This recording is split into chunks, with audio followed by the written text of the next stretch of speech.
Happy spooky day to my lovable little pumpkins. It's me, the guy that only gained 500 subscribers in a year. Not complaining. It's been more than 1 year though, and these are the stats. Anyways, to celebrate this season of bad costumes and dumb blonde 3'7" 7-year-olds that steal my entire bowl of candy, let's get into the game. I just hope it's not a horror game though. I can't handle those things. Oh my god.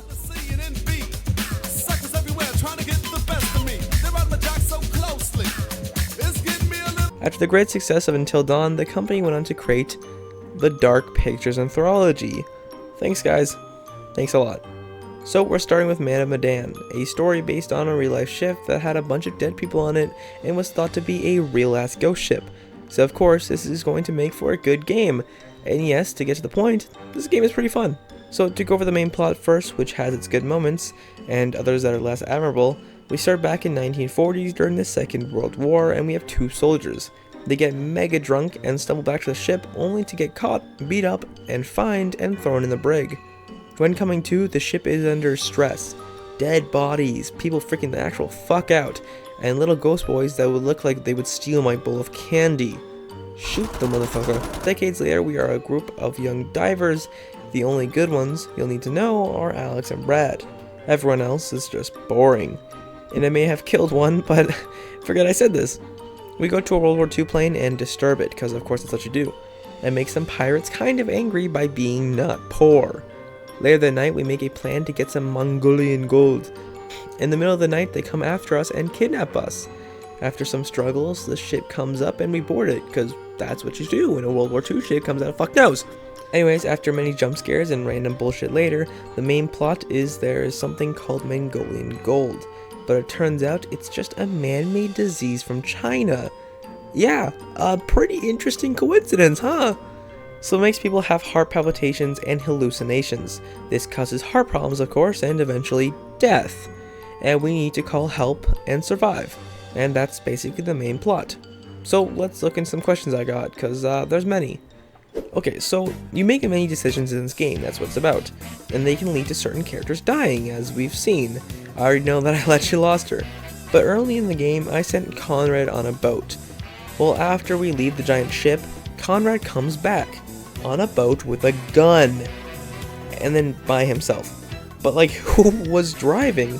Where did he get the boat? Like, that's a big fucking military gun, and then he just dies. Like, what? And why would he know if they were on the ship? Last he checked, they were on the small boat. It's super weird decision making by this character and the devs. Speaking of that, why did the military never actually come? We told them about the giant ship, but nothing. Super weird that they never came, and they don't care about the giant fucking ship from World War II. So no urgency whatsoever. Like, we called them from the ship, they would know that it's from the World War II ship. Moving forward, this game has some really great characters, at least at the base level. Each of them are able to resonate with you, and you don't really want any of them to die. And the storytelling in itself was really good. Just the overall story flowed well, and the dynamics worked on an emotional level. Though I couldn't get well with Julia for long before I apparently said the wrong thing and got her fucking sniped. Just like that. What the hell? It was like 3 words. Why did that piss him off so much? I was just relaxing, thinking I could try to get him to kill himself, and then boom, headshot. Now, through the game, there are many spooks, and I mean way too many spooks. This game has a problem, man. That's one of my many complaints. The amount of jump scares is too much. It's annoying and it ruins the game. Okay, I'm scared. Okay, do you get that? It's scary. It's so scary that I saw this ugly motherfucker and I restarted the chapter. The final thing. There are many unanswered questions. First, throughout the game, you can see this man in a top hat. And he appears a lot, but I don't know who this is. Where did he come from? And he never appears again past this point. He never gets explained, and never really scares you. He's not at the end or anything, so it's a little weird, and that was never explained. Now, the actual weapon was super cool, though a little weird again. I mean, why did the ship never get discovered? It's a giant World War II ship just flying around with guns and a bioweapon. They would clearly go get the ship. And if it technically the ship isn't haunted, then it's just a regular ass ship. So why? So many years later did the ship just never get caught? just another unanswered questions, but I'm glad it wasn't haunted. I like the reveal that this was a weapon and everyone went insane. So overall, this game was pretty fun to play for the haunted season. Although for sure there are some problems, the amount of scares just gets a little obnoxious.